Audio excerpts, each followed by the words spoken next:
sou o juiz auxiliar da Escola Judicial, Fábio Rodrigues Gomes, e hoje vou apresentar o novo programa da escola intitulado Em Tese. Trata-se de um programa que visa criar um canal de comunicação entre os juízes e servidores da Justiça do Trabalho que façam pesquisas ou que estejam fazendo pesquisas acadêmicas, com a sociedade, com os nossos pares, para que eles apresentem suas ideias, o que eles estão estudando, as novidades que vêm por aí. No nosso programa de estreia, a nossa convidada é a juíza Taciela Cordeiro Cilelo de Mesquita. Ela é juíza substituta aqui do TRT da Primeira Região. Taciela já tem um mestrado em Direito Constitucional pela PUC aqui do Rio de Janeiro e também tem especialização em Gestão de Negócios pela Fundação Dom Cabral. Atualmente, ela está cursando um mestrado profissional pela FGV do Rio de Janeiro em Administração Pública. E a sua área, o seu trabalho, o seu projeto de pesquisa é intitulado Tramitação de Processos no TRT-RJ, um estudo sobre eficiência. Seja muito bem-vinda, Taciela. É um prazer enorme ter você aqui conosco. E junto comigo, eu tenho a gentil e a nobre e excelente participação dos meus colegas Ricardo Jorge Miguel e Roberto Fragali, ambos também com grande participação na vida acadêmica e que vão aqui conversar com a Taciela para entender melhor o seu projeto e quais são as perspectivas que ela encontra dentro da sua área de pesquisa. Então, para começar, como eu mencionei antes, a Taciela vai iniciar fazendo uma breve introdução, um panorama do seu trabalho, em torno de 10 minutos, tá, Taciela? Em seguida, volta a palavra a mim, eu faço uma pergunta e a gente distribui aqui as inquirições pelos outros participantes. Não chega a ser uma banca, não é uma banca, pode ficar tranquilo que não vai ser aquele rigor sofrido de uma banca de mestrado, de doutorado, mas uma conversa entre colegas, entre amigos, para a gente entender quais são as suas perspectivas, as suas dúvidas, aquilo que te instigou a realizar esse projeto. Seja muito bem-vinda mais uma vez, eu te passo a palavra.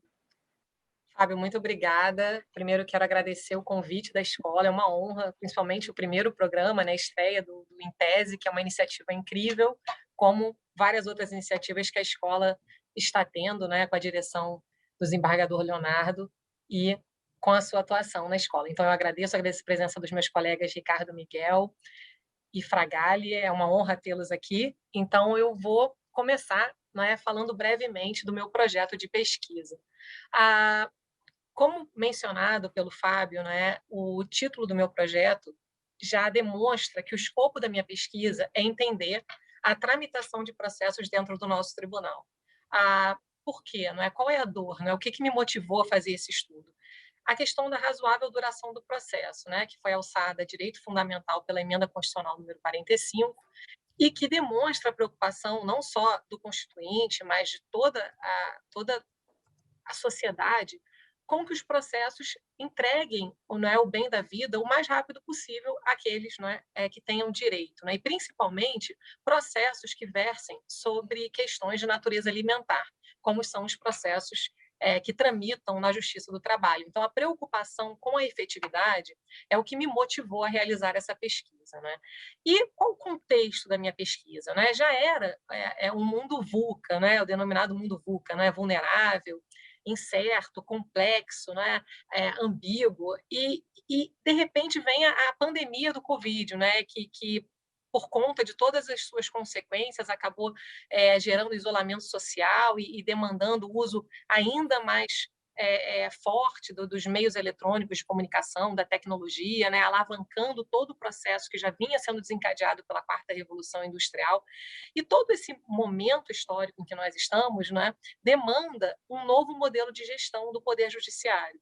O Poder Judiciário ele não pode ficar alheio a todos esses acontecimentos que hoje estão na nossa sociedade. Toda essa busca por transparência, por efetividade, por responsividade, precisa prestar contas à sociedade do trabalho que vem sendo prestado.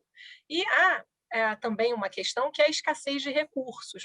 O Poder Judiciário vem enfrentando, assim como toda a sociedade, em decorrência das crises econômicas que nós já enfrentamos no passado e que agora ainda maior agora, por conta dos recentes acontecimentos, E tem aquela frase do Winston Churchill, jamais desperdice uma boa crise.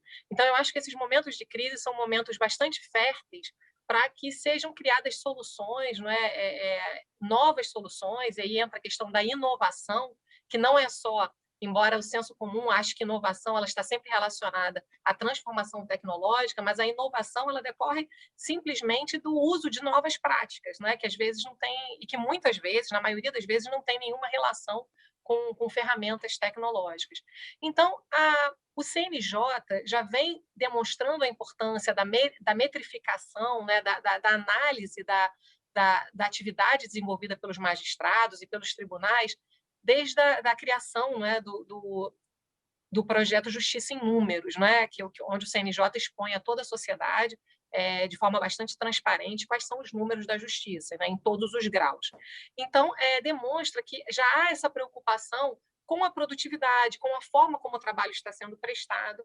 Então, eu vejo que no nosso tribunal especificamente, o meu trabalho ele é exclusivamente para o nosso tribunal, até porque é um mestrado, né, uma dissertação de mestrado, o mestrado para aqueles que ainda não realizam o mestrado, né, ele tem a duração de 24 meses, então não pode ser um projeto de pesquisa muito extenso, né, senão ele não é realizável.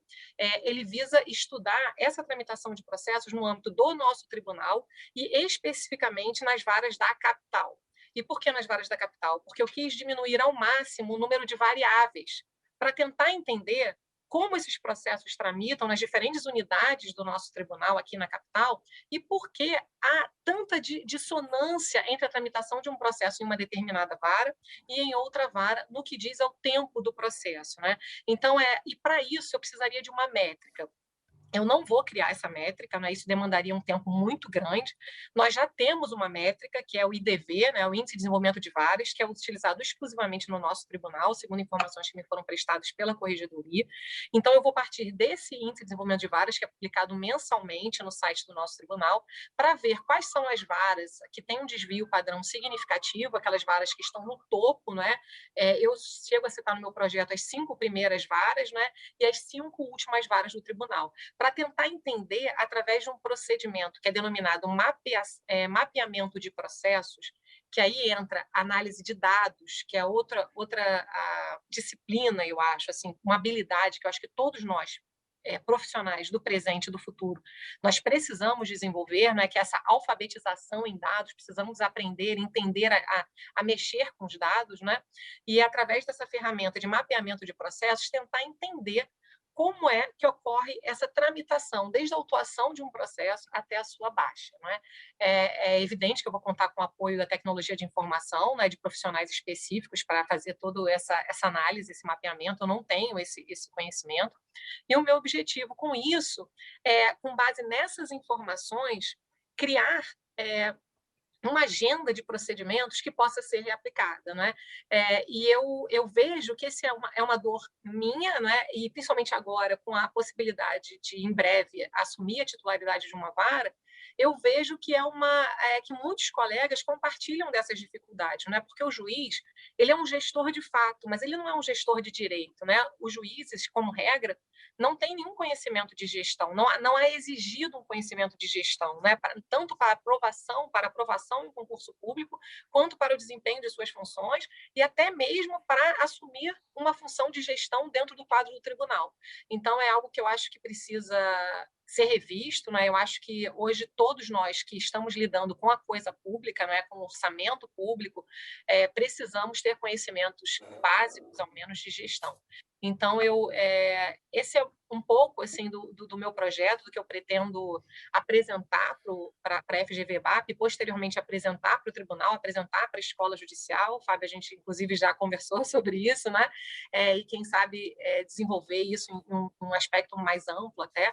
Então, eu sei que é um projeto ambicioso, porque encontra inclusive resistências culturais, não é? Qualquer projeto que envolve inovação no setor público, ele tem uma questão do comportamento organizacional e da cultura organizacional que é muito forte, não é? Mas eu acredito que tem um potencial de transformação grande e é isso que me move, que me motiva nessa pesquisa.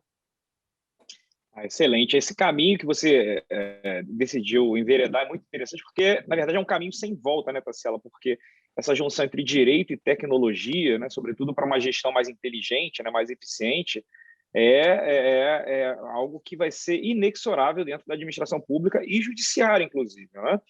Aí eu te pergunto, atualmente você está em que fase? Assim, você já iniciou o processo de mineração de dados, que eu vi que você já vai usar essa ferramenta tecnológica na sua pesquisa? Existe algum programa específico que você vai usar?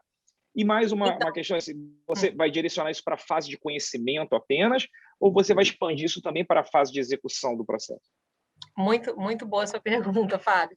Bom, o processo, eu completei agora, né? Na verdade, estou completando os créditos do mestrado. É até interessante a gente falar disso para aqueles colegas que ainda não realizam mestrado, saberem como se desenvolve, né, o mestrado.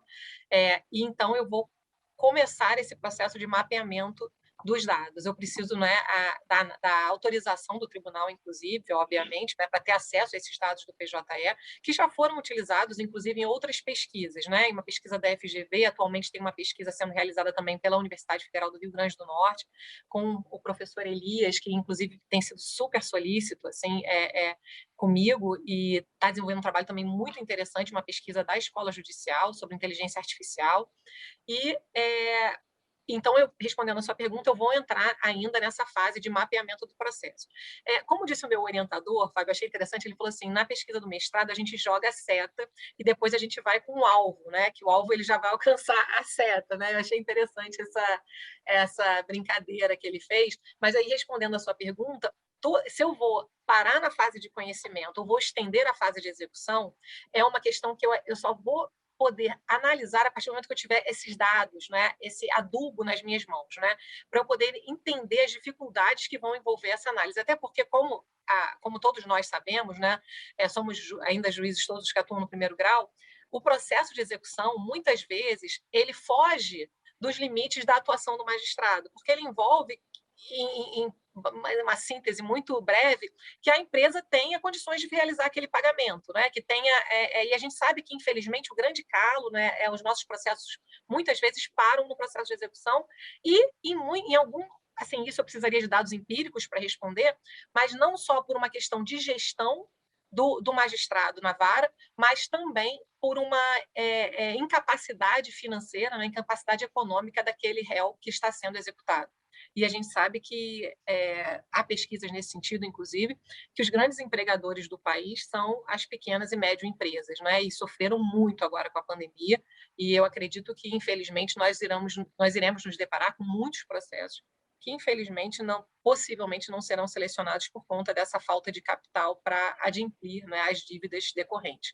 Então, eu, respondendo a sua pergunta, ainda vou iniciar o processo em si, né, esse processo de mapeamento, para poder, em cima desses dados que eu vou obter, tirar, né, algumas conclusões a respeito desses procedimentos que são adotados nas diferentes unidades do nosso tribunal, né, para tentar verificar os gargalos. É um diagnóstico, Fábio. Assim, muito mais um trabalho de tentar diagnosticar, olha, essa prática, que esse procedimento funciona muito bem nessas varas. Né? Então, por que ele não é reaplicado? E se você me permite, Fábio, eu realizei uma pesquisa por conta de uma outra disciplina que eu estou cursando na FGV. Eu acredito que você respondeu a minha pesquisa. Assim, e teve uma adesão muito grande dos nossos colegas, 78 magistrados responderam a minha pesquisa. Né? Então, responde aí um percentual de praticamente quase 26% dos juízes do nosso tribunal. E essa pesquisa me trouxe dados bastante interessantes que eu vou compartilhar com vocês depois num artigo que eu escrevi também a respeito da importância da comunicação nesse processo de implementação da inovação dentro do tribunal, porque depende que haja uma conexão também com a comunicação estratégica do nosso tribunal. E a minha pesquisa demonstrou, essa pesquisa que eu realizei com os nossos colegas, uma insatisfação muito grande dos colegas com a comunicação interna do nosso tribunal. Né? Mas, independentemente dessa questão da comunicação das boas práticas, eu fiz perguntas, por exemplo, quantos colegas entendiam qual era a importância da boa gestão para o resultado da vara. E os colegas, a maioria dos colegas responderam assim que era muito importante. Né? Cerca de 69 colegas responderam dos 78 que a gestão era extremamente importante para o resultado da vara. Né? Uma outra pergunta que foi respondida afirmativamente por 77 colegas dos 78 quantos colegas teriam interesse nessa agenda de boas práticas?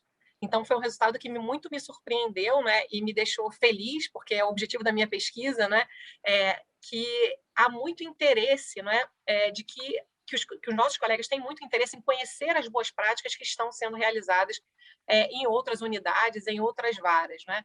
E eles também, eu tenho aqui esses números, né? Mas que especificamente quanto à comunicação interna dessas boas práticas, a pesquisa demonstrou uma grande insatisfação. Desses 78 colegas, 75 disseram que o tribunal não comunica bem as boas práticas que são realizadas pelas mais diferentes varas, né? Que normalmente quando eles querem uma informação é aquela coisa de ligar para um colega que é mais próximo, né? Ou agora com as varas compartilhadas, tentar ver como um colega em uma determinada vara está fazendo.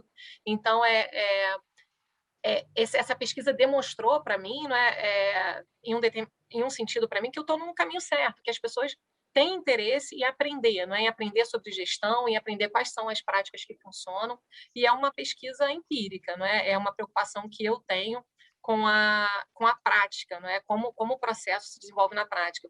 E só para passar para a pergunta do outro colega, mas eu achei interessante que eu perguntei, uma das perguntas dessa minha pesquisa era quantos colegas estariam dispostos a adotar uma prática eficiente que colidisse com as suas convicções pessoais. E aí, a maioria dos magistrados, o que eu já achei positivo, respondeu talvez, 41 magistrados, quer dizer, 41, mais da metade, né, desses colegas que responderam à pesquisa, talvez adotassem uma prática que colidisse com as suas convicções pessoais, caso entendessem que essa prática era mais efetiva para a jurisdição, né? Então, eu achei muito positivo, porque demonstra uma preocupação com a efetividade, às vezes até sacrificando suas próprias convicções pessoais. Então, eu acho que a gente tem um espaço para trabalhar muito receptivo, né, para essa pesquisa que eu pretendo dar prosseguimento, inclusive depois no doutorado. Interessante, essa pesquisa traz um diagnóstico, né, que vai abrir os olhos de muita gente para problemas que pessoas que às vezes não têm nem ideia que existem, então do lado e ao seu lado, né? Então, passo agora a palavra para o nosso colega Fragale, por antiguidade, tá, Ricardo?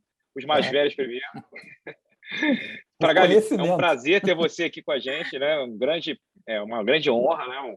Um jurista de mão cheia, além de um juiz muito respeitado aqui no tribunal. Então, a sua participação apenas engrandece o nosso programa. Eu passo a palavra para você poder fazer essas perguntas à Taciela.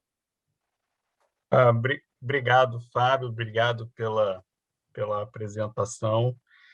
Obrigado pelo convite, né? Quero registrar os meus protestos na ata pela prerrogativa da antiguidade, que não é verdadeira, né? Dar os parabéns à Taciela pelo esforço, pela, né, iniciativa de realizar um segundo mestrado, né? Mais uma investigação tomando o tribunal como objeto, como campo de estudos, né? E dizer que, enfim, o projeto que a Taciela apresenta será certamente muito bem-vindo para ajudar a compreender os dilemas do tribunal, os seus problemas, as suas especificidades e contribuir para um debate que fomente a construção de soluções institucionais, de soluções coletivas, né?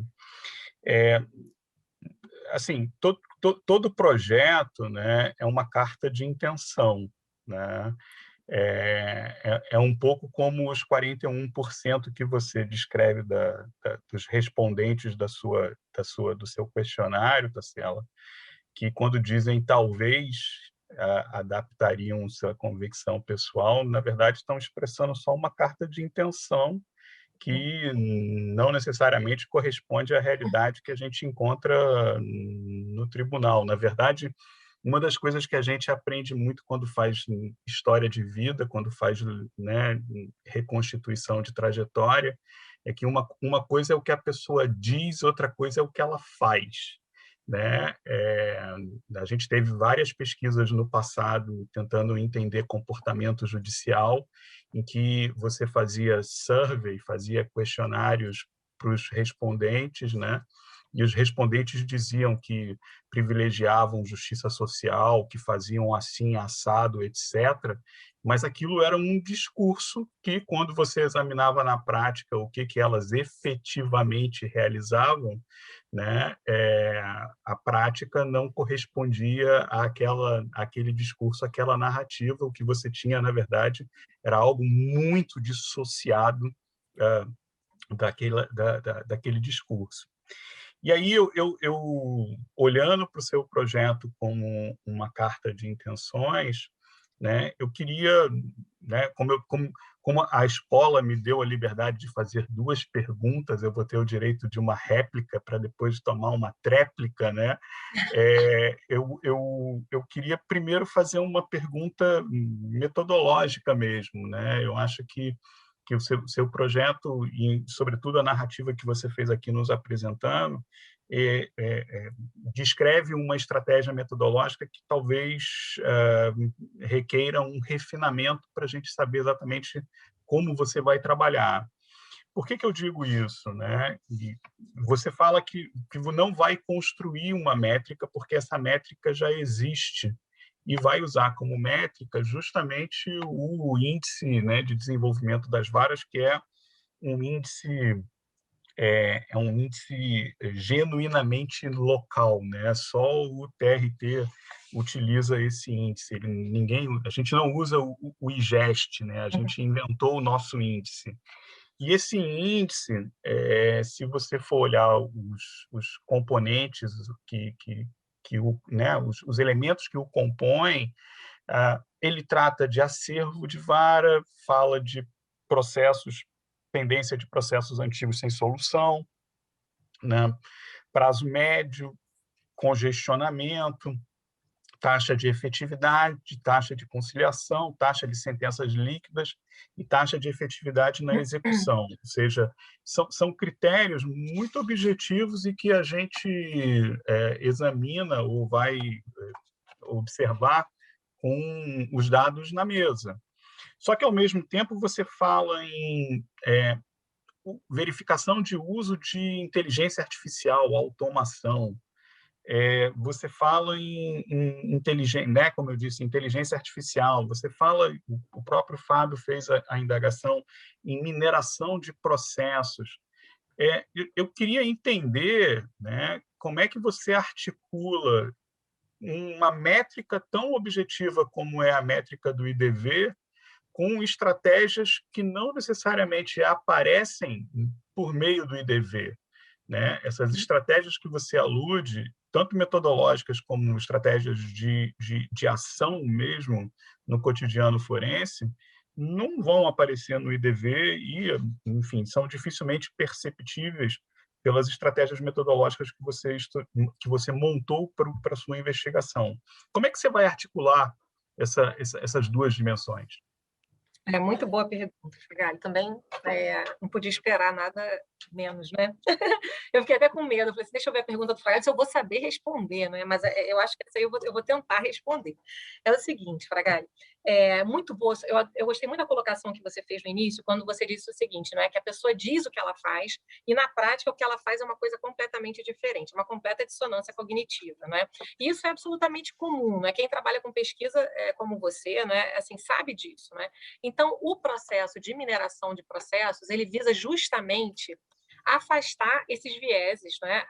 Afastar, talvez seja muita pretensão, mas diminuir ao máximo essa dissonância. Por quê? Porque o processo de mapeamento de processos, ele não vê o que a pessoa diz que ela está fazendo. Porque uma questão é eu entrevistar um servidor da vara ou um diretor de secretaria e perguntar para ele, olha, qual o procedimento que é adotado na vara?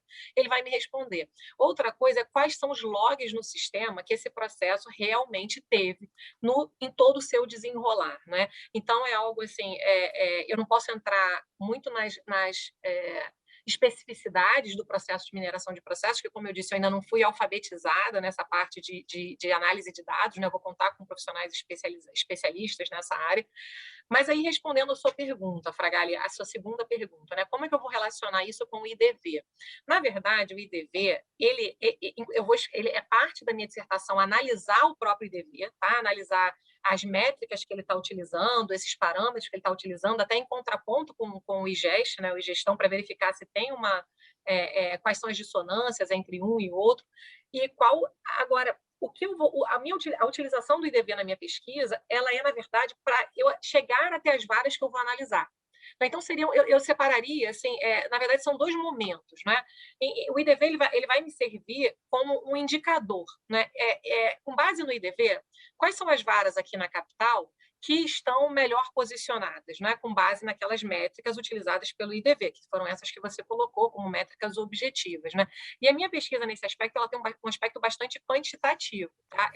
Eu até pretendo, ao final, fazer mais uma pegada qualitativa, dependendo de entrevistas, né, com juízes e os servidores, mas, a princípio, eu vou procurar bastante fazer uma análise objetiva desses dados. Né? Então, a partir do IDV, ele vai me fornecer essas varas. Né? Eu sei que é um índice mensal, que tem uma alternância dentre algumas varas nesse índice, né? E, com base nele, fazer essa separação de algumas varas, de quais unidades serão objeto do meu estudo, né? Aquelas varas, possivelmente, que ficaram ali entre as 5 primeiras colocações por mais vezes num ano, né? Num 12 meses, e aquelas varas que ficaram pior colocadas. Né? E, com base nisso, entrar no sistema, né? Analisar com base no PJE qual foi o procedimento de fato adotado nessas varas em relação aos processos que ali tramitaram, né, e que levaram essas varas a ter um resultado muito superior, né, ou superior, em alguns casos muito superior, em outros casos superior, às demais varas da nossa comarca, da capital. Obrigado, Taciela. Agora eu vou passar para a próxima pergunta do Ricardo Miguel. Depois voltamos à inquirição do Fragale, sendo bem democrático aqui. Ricardo, agradeço também a sua presença, muito gentil. Né? Ricardo, juiz aqui do tribunal, um juiz antigo também, não tanto quanto o Fragale, mas bastante antigo. Faz um doutorado na Universidade de Lisboa, não é isso, Ricardo? Se eu não me engano. Na Autônoma de Lisboa. E na PUC de São Paulo, na verdade, faço na PUC de São Paulo. E em breve também estará aqui no Intese, né, apresentando a sua tese de doutorado. Mas, no momento, ele é o nosso inquisitor aqui, no bom sentido da Taciela. Então, passo a palavra para você, Ricardo. Seja muito bem-vindo. Obrigado, Fábio. Prazer estar aqui com vocês. Obrigado pelo honroso convite. Parabéns à escola por todas essas iniciativas. Parabéns à Taciela, enfim, pela dissertação, ou pelo projeto agora de dissertação que a gente está aqui para debater. E faço minhas as palavras ali do Fragale de parabenizando e de saudação para a gente seguir aqui. Mas, Taciela, antes de falar do seu projeto, quer dizer, mas já falando dele, você citou algumas coisas como comunicação no tribunal, política de melhoria, de como atuar, como não atuar. Isso me faz lembrar, quando eu assumi a titularidade da 13, de onde provavelmente sairei para a aposentadoria, que eu estava torcendo para que fosse breve, mas está difícil. Eu liguei para o Fragale, não sei se ele vai lembrar disso. A gente foi almoçar, porque eu fui perguntar as boas práticas dele. Ele tinha ido recentemente para São João, se eu não me engano, e tinha naquela época a gente não tinha o IDV, mas tinha uma boa fama da vara dele, da titularidade dele, ser uma vara enxuta, bem cuidada, bem administrada, enfim, bem gerida. E aí eu fui procurá-lo. E ele me deu uma série de dicas, eu desde já agradeço isso com alguns anos de atraso, mas brincadeira, agradeci na época, e fui implementando uma série de coisas, já não me lembro mais, até porque vai tudo mudando, enfim, eu não me recordo. Então, é exatamente isso que você colocou, você fala com alguém do lado, o tribunal não divulga isso. Isso me faz lembrar a pós-graduação que eu fiz via tribunal, pelo tribunal, da Fundação Getúlio Vargas em Administração Judiciária, em que a gente desenvolveu um trabalho, e um desses trabalhos, o que eu apontava como um dos maiores defeitos do TRT, principalmente da primeira região, era a ausência de comunicação com os magistrados. É uma comunicação que meio que não existe. Ela vai sendo feita, ela vai acontecendo, mas não tem alguma coisa estruturada, não só das boas práticas, mas de uma série de situações, de implementar e tal. Então, fica aqui também uma crítica construtiva nessa matéria. E dentro desse cenário de comunicação e de gestão, a minha pergunta vai um pouquinho na linha do que colocou o Fragale. Você citou a questão dos juízes substitutos. Entendo a utilização da sua métrica do IDV, quer dizer, você vai selecionar as melhores e as piores, e não exatamente analisar o que está no meio, mas você quer saber no fundo, por que as piores não fazem o que as melhores fazem e por que as melhores não ensinam as piores. Ok, isso eu acho super interessante, mas me parece que no meio dessa situação nós temos alguns elementos, até jurídicos, né, processuais, efetivamente, que influenciam algumas dessas medidas. Por exemplo, me parece a ausência de um código de processo de trabalho que tenha procedimentos que todos possam usar de uma maneira uniforme, que aí talvez você diminuiria algum problema dessa natureza. Então, um pouco de uma pergunta só, mas elas um pouco uma dentro da outra.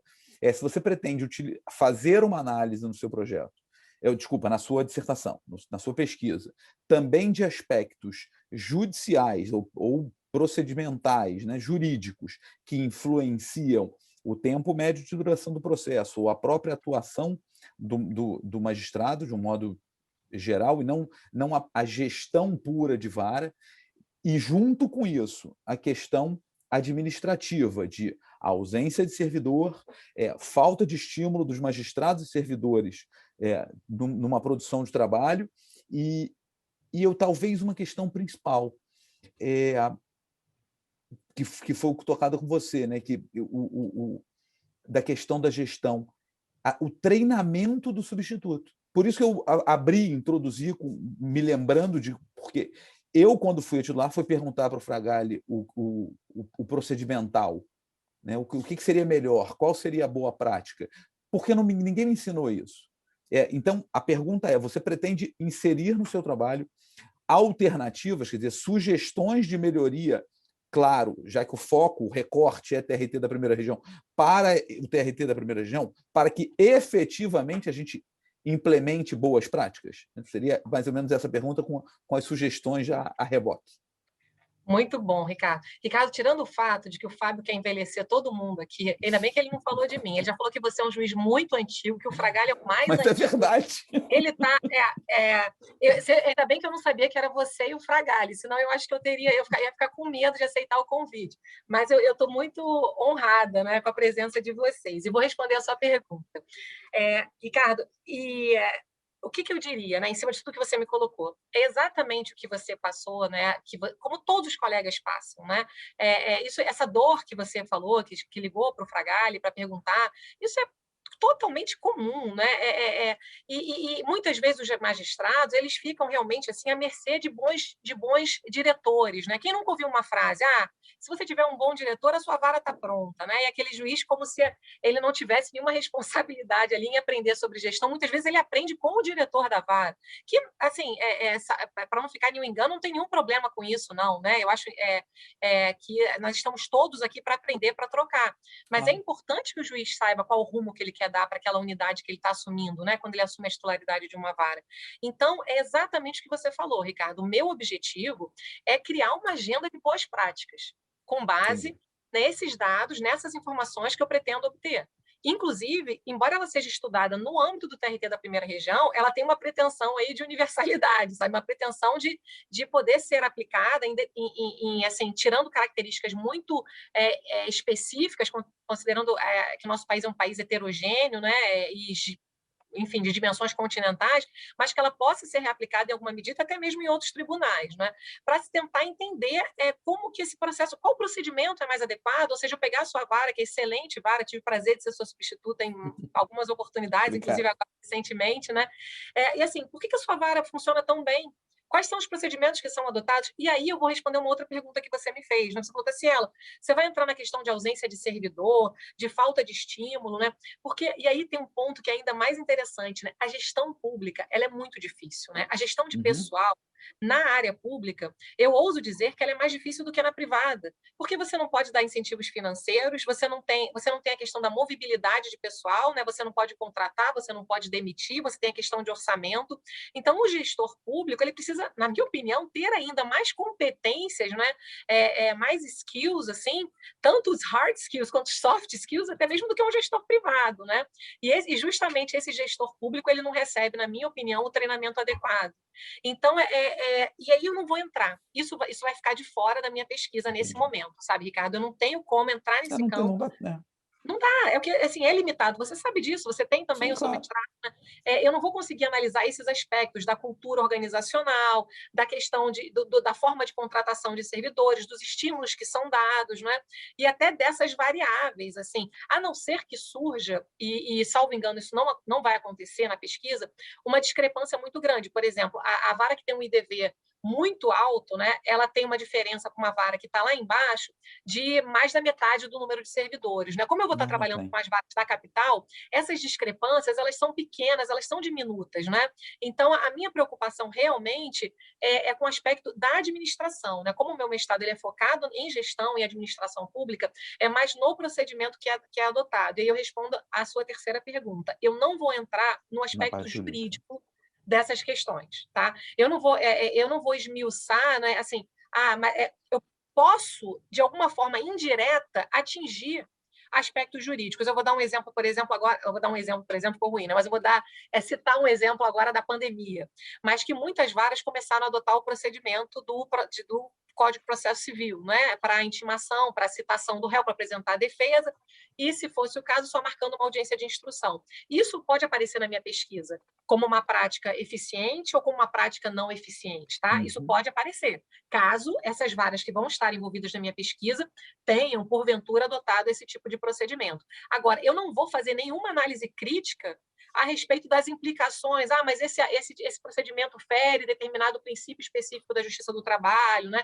Eu não vou. Isso eu já admito. Eu acho que o trabalho de uma dissertação de mestrado, né? Eu acho que até mesmo num doutorado, é a gente ter muita consciência também do que vai ficar de fora, né? Porque senão vira um trabalho realizável, né?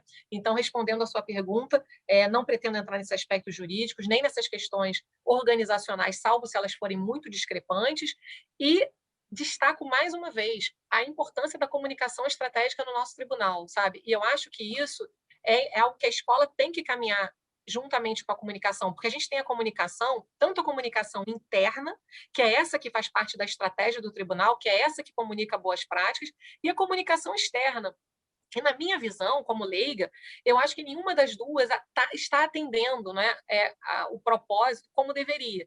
Quanto à comunicação externa, infelizmente, a gente, enquanto instituição, o judiciário anda muito mal visto pela sociedade, enquanto nós produzimos bastante, né? Nós temos números que são muito significativos, né? Então, eu acho que é importante que a sociedade tenha conhecimento de todo esse trabalho que é desenvolvido. E isso demanda uma boa prática de comunicação externa também dos nossos atos, né? Sim. Então, eu acho que a gente tem aí muito campo para trabalhar, e eu acho que isso é positivo, né? Quando a gente tem esses problemas, questões que podem ser melhoradas e que não necessariamente demandam questões orçamentárias, envolvem muitas vezes muito mais questões estratégicas, né, de adoção de inovação. Eu acho que eu já comentei com o Fábio, até com o Fragale, eu sou muito defensora da instituição de um laboratório, né, de inovação no nosso tribunal. Eu acho que isso é importante, a gente ter um centro que acolha essas inovações, sabe? Um centro onde as pessoas se sintam seguras a dar opiniões, a trocar informações. Olha, eu estou fazendo essa prática na minha vara, funciona super bem, vamos levar o laboratório, fazer um centro ali, né, de divulgação dessas práticas. Eu acho que tudo isso caminha junto para a gente desenvolver uma instituição melhor, mais eficiente, e que vai ser, isso é para a gente também, quanto juiz, não é? É o que você disse, muitas vezes o juiz se sente desmotivado. Ninguém quer trabalhar, fazer um trabalho que não vê resultado, né? Onde não consegue ver os frutos do trabalho que está sendo empregado, né? Então, eu acho que esses são campos que precisam caminhar juntos, né? A escola, a comunicação, a parte de gestão do tribunal, para a gente conseguir atingir a melhor entrega da nossa atividade fim, que é a prestação jurisdicional. Obrigado. Obrigado, Ricardo. E é verdade, Tarsila, essa questão da comunicação ela é fundamental, né? Essa visibilidade, né, sobre os pontos positivos que a nossa instituição traz para a sociedade, porque a imprensa acaba, às vezes, dando muita ênfase aos problemas que, infelizmente, existem, né? Começa tudo com uma sociedade um pouco disfuncional, porque o volume de demandas é assombroso, mas a gente também tem muita coisa a mostrar, né? Então, eu volto agora para a réplica, né, do Fragale, para ele poder continuar, né, o debate, a conversa aqui com você. Fragale, por favor. De novo, eu vou ter que consignar os meus protestos. Não é réplica, a gente não está numa inquirição, né? Ninguém aqui é inquisitor, né, é um grande bate-papo de um processo em construção, né, de um trabalho em construção. E aí eu vou dar o meu pitaco nessa discussão da comunicação, né, dizendo que a gente tem que mudar o nome dos nossos locais de trabalho. Eu não sei se vocês se deram conta, né, mas a etimologia da palavra secretaria, né, vem do latim secretário, né, que quer dizer lugar retirado, sala de reunião de juízes, local onde se guarda segredo. E aí vocês querem comunicar, querem, né, dialogar num lugar que é feito para guardar segredo, para poder ser isolado, né? É super compreensível que se chegue na secretaria e diga não vou dar a informação, porque é para isso que a secretaria existe, né? Enfim, né, brincadeiras etimológicas à parte, né, eu queria fazer uma observação e fechar com uma indagação para Taciela, né?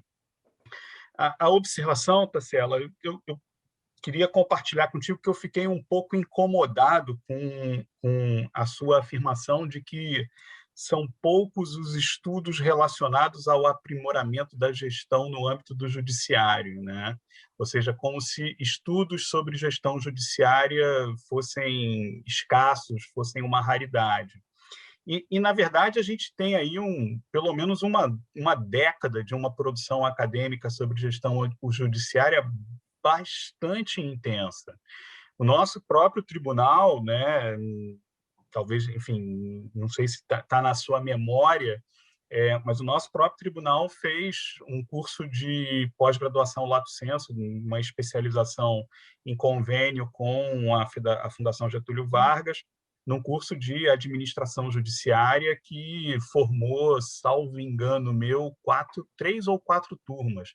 Eu me recordo de 3, mas acho que ainda houve uma 4ª turma, né? E que produziu 120 trabalhos aplicados, uma centena de trabalhos aplicados à administração do tribunal, né? Boa parte da reforma do projeto de modernização do tribunal passou por essa efervescência acadêmica que foi construída em torno da FGV. Depois a gente teve na FGV um mestrado profissional em poder judiciário que produziu um monte de dissertações de mestrado sobre poder judiciário. E se você der uma procurada, você vai ver que hoje tem uma produção enorme sobre gestão judiciária que eu imagino, né, você vai poder incorporar ao seu trabalho. Essa era a observação que eu queria compartilhar, talvez aí sugerindo, enfim, né, abrindo um horizonte de possibilidade. E a minha derradeira indagação, né, que é lá no seu... ali um pouquinho antes de você falar no seu projeto sobre o seu referencial teórico, quando você ainda está falando na justificativa, você diz, né, é importante essa discussão sobre gestão para que o judiciário se mantenha relevante num cenário de disputa com meios alternativos de resolução de conflito, com meios online de resolução de conflito. E aí eu confesso meu incômodo, porque, né, essa que é a caracterização da terceira onda, do Capelletti, do Garfi, no acesso à justiça, etc., foi absolutamente colonizada, capturada pelo judiciário. Então, quando você fala em competição com meios alternativos de conflito, eu fico imaginando uma competição intramuros, porque quem está fazendo mediação, quem está fazendo esse tipo de solução alternativa é o próprio judiciário, né? Está aqui Ricardo Miguel, que não me deixa mentir, que é nosso futuro mediador, louco para trabalhar lá no Sejusc, fazendo formação, né, em mediação, ou seja, um monte de gente trabalhando com estratégias de negociação. Ou seja, parece esquisito isso em que a gente está dizendo que a gente é objeto de competição, quando, na verdade, o que a gente está fazendo é diversificar o nosso monopólio e dizer que, no final das contas, quem vai decidir mesmo somos nós. Obrigada, Fragali. Muito boas suas observações. Eu já anotei todas aqui, aliás, estou anotando tudo. Bom, quanto aos dados, quanto à questão que você colocou, né, a questão dos poucos trabalhos de gestão judiciária, eu até anotei uma observação, porque para eu fazer essa afirmação, eu preciso trazer, né, as bases, por que eu estou dizendo que são poucos esses trabalhos. Né?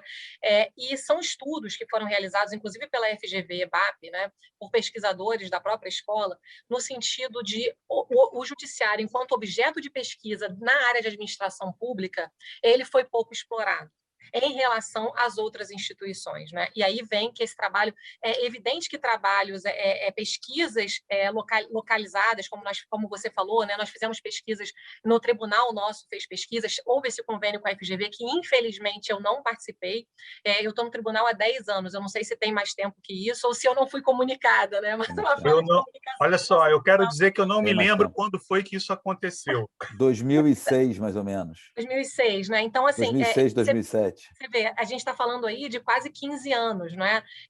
E eu acho que essa é uma prática que deveria ser constante, tá? Aproveitando a presença do Fábio, né? Não só do Fábio, mas acho que o Ricardo também está no conselho, né?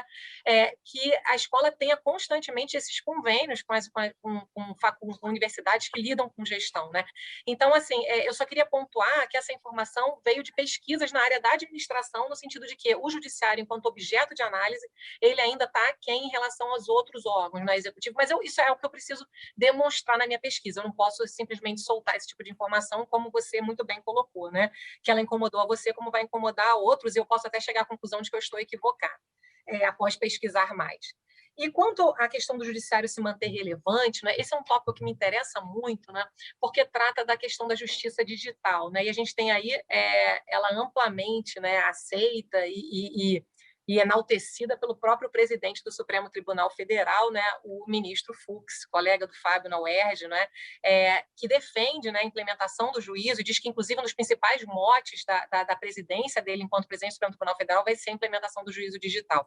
E eu concordo com você quando você coloca, Fragali, que o próprio judiciário vem abrangendo esses meios alternativos, né? A mediação, o nosso tribunal com o Sejusc, né, deu bastante importância à questão da mediação, a arbitragem vem crescendo, né? Agora, o que eu trago nesse aspecto, e aí já é algo que não é para agora, né? A gente está falando aí no futuro, mas o crescimento das chamadas ODRs, né? Online Dispute Resolutions, né? Que são essas disputas de litígios que envolvem que estão fora do âmbito do Estado, né? A gente viu aí que com o eBay criando essas possibilidades de a própria Amazon, né? Empresas internacionais criando meios alternativos de solução de conflitos, principalmente no âmbito do direito do consumidor, né? Então, Fragali, o caso seria realmente de no futuro, né? Essa relevância do judiciário, essa importância do judiciário em contraponto a esses meios alternativos de solução de conflitos que vêm surgindo e vêm ganhando corpo, né?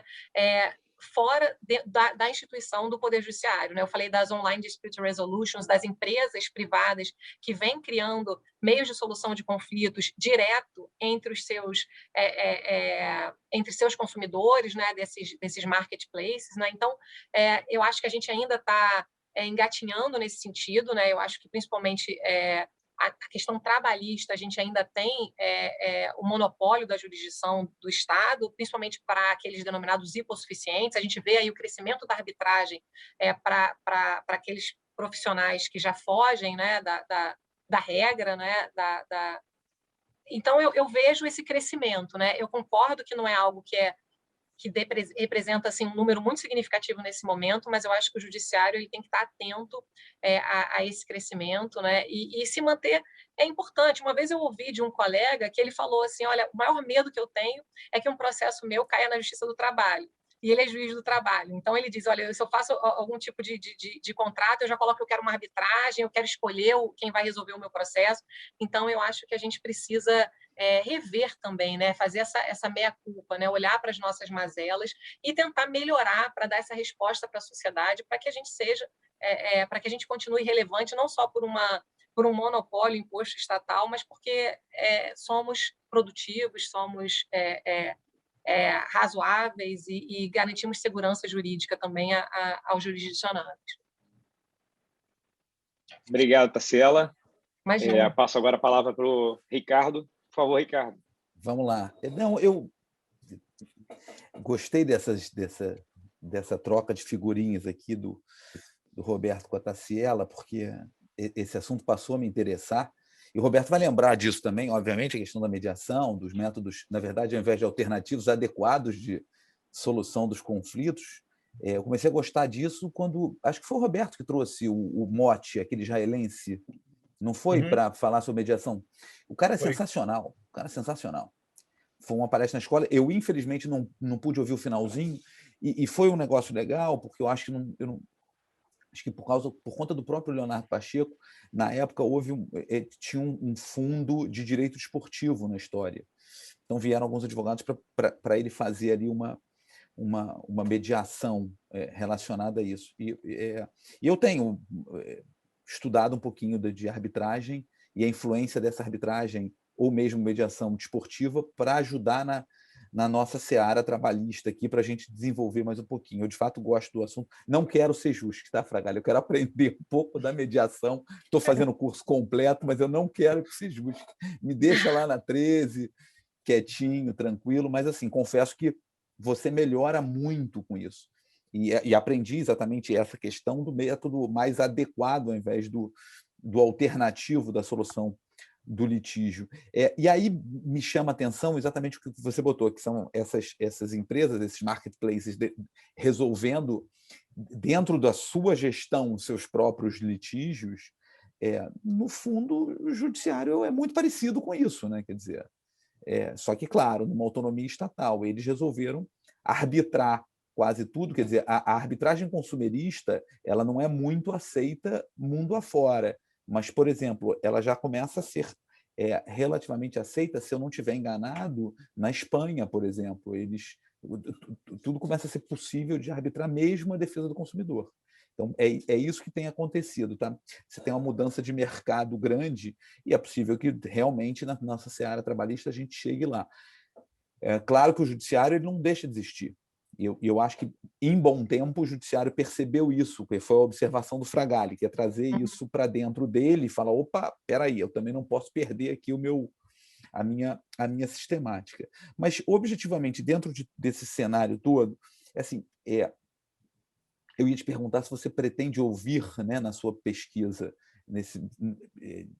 desses modelos de gestão, outros players que eu, particularmente, por isso a pergunta, aí não é uma observação, reputo importantes para que a gente faça o processo durar menos, para que a gente tenha... Porque, assim, na minha cabeça, na minha concepção, tempo médio de duração do processo e taxa de congestionamento processual estão diretamente ligados à taxa de beligerância brasileira e, obviamente, ao sistema de justiça do trabalho. Então, são duas perguntas. Uma é mais uma armadilha para você, para a gente brincar. A outra é uma pergunta mesmo. A pergunta mesmo é o seguinte: se você pretende ouvir o artigo 133 da Constituição, quer dizer, os advogados que são imprescindíveis, né? A administração da justiça. Você fez uma pesquisa com algum juiz, você obteve algumas respostas, boas respostas, mas pretende-se ouvir os advogados? Quer dizer, porque o comportamento deles, eu acho que comportamento não no sentido do que eles fazem, mas a sua própria gestão no dia a dia processual me parece muito importante para o tempo médio de duração do processo também, até pela forma de propor a demanda. Claro que isso depende aí do dia, salvo engano, 7 de outubro, está pautado no Supremo Tribunal Federal algumas das questões da reforma trabalhista. Se vai julgar tudo de uma vez e o que vier, talvez a gente tenha aí uma organização de novo de algumas situações. Não estou falando se vai ser bom ou se vai ser ruim, porque não é o ambiente adequado para dar qualquer tipo de opinião. A brincadeira da armadilha da outra pergunta, parafraseando um desembargador já aposentado do TRT da 4ª Região, meu xará, o Ricardo Gelling, hoje advogado, a Justiça do Trabalho, nos últimos, talvez desde 1946, ela fez parte mesmo do Poder Judiciário? Ela se sentiu integrante do Poder Judiciário? Ou será que ela tem um outro outro viés. Eu só estou falando disso, mais uma provocação, em decorrência do que você colocou, que o ministro Fux trata do juízo 100% digital. E o que me parece é que a gente estava conversando aqui no início, né, antes da gente começar a gravar o programa, o Fragale colocando, eu mesmo, que a gente está meio que 100% digital. Me parece que estamos adaptados, quer dizer, a gente está num sistema que, se a gente abandonar lá a resistência à mudança, o artigo 468 do CBT, a tendência natural, brincadeiras à parte, a tendência natural é que nos tornemos, de fato, 100% digital. Então, é mais ou menos isso, essa seria a provocação. Então, porque, assim, talvez a resistência seja por isso, porque somos justiça do trabalho. Ricardo, é muito boa essas observações, né? Eu não vou responder essa pergunta, porque essa pergunta ela é muito... Eu não vou ousar responder essa pergunta. O que eu vou dizer é que sim, né? Eu espero que sim, eu espero que nós sejamos vistos, né, como parte do Poder Judiciário, somos, né, de direito, né? E que somos de fato também, né? Inclusive, a nossa produtividade, os nossos números, né? O nosso retorno ao erário, né, em relação a arrecadação e etc. Então, eu acho que o nosso papel é muito relevante e nós lidamos com uma das questões que é mais importantes para a vida em sociedade, que é a relação entre capital-trabalho, né? A relação ali do mercado de trabalho, que é o Estado, né? Na nossa Constituição, a relação de trabalho é o fundamento, né, do nosso Estado, do nosso... enfim, então da economia. Da economia. Então, eu não vou... eu acho que eu responderia positivamente a sua pergunta, né? Mas eu entendo a provocação. Estou de acordo. E, assim, eu acho que nós temos... Você falou essa questão se nós somos ou não parte do Poder Judiciário, fez a brincadeira, eu esqueci a pergunta séria agora. Não, a pergunta séria era dos advogados, se você pretende ouvi-los também, porque eles também fazem... porque o artigo 133 da Constituição fala isso, né? Que eles são dispensáveis da administração da justiça. Então, isso, claro, é administração não no sentido de administrar, de implementar a justiça, mas eu digo assim... Ricardo, eu bato sempre nessa tecla do 133 da Constituição, principalmente quando a gente lida com situações como homologação de acordo extrajudicial, sabe? Tirando casos, infelizmente, bizarros, que nós, né, encontramos, aí nos deparamos na jurisdição, casos, eu apelido de bizarros para não dizer, né, que eles não são muito republicanos, né? Mas, em regra, né, o advogado, ele sim é um colaborador, obviamente, e ele tem que estar ali auxiliando o nosso trabalho, né, o exercício da jurisdição. Então, como nós já conversamos outras vezes sobre esse tema, acho positiva a homologação de acordo extrajudicial, desde que as partes estejam acompanhadas de advogados, né, desde que estejam preenchidos todos os requisitos legais, e eu acho que isso demonstra esse compartilhamento de responsabilidade dos magistrados, né, trabalhistas com os advogados que estão ali representando as partes, né? E agora, novamente, né, eu não tenho espaço no meu trabalho para trazer os advogados para esse tipo de questionamento, né? É evidente que é importante o posicionamento deles, a visão que eles têm do judiciário. Quando eu era juíza em São Paulo, né, antes de vir para o Rio de Janeiro, eles fizeram uma enquete. Eu achei isso interessante, assim, o que eles achavam dos juízes. E eram pontos, era a pontualidade, a cordialidade com as partes. Eu achei super interessante. E houve um ranking, sabe, dos magistrados, dentro daquela visão dos advogados.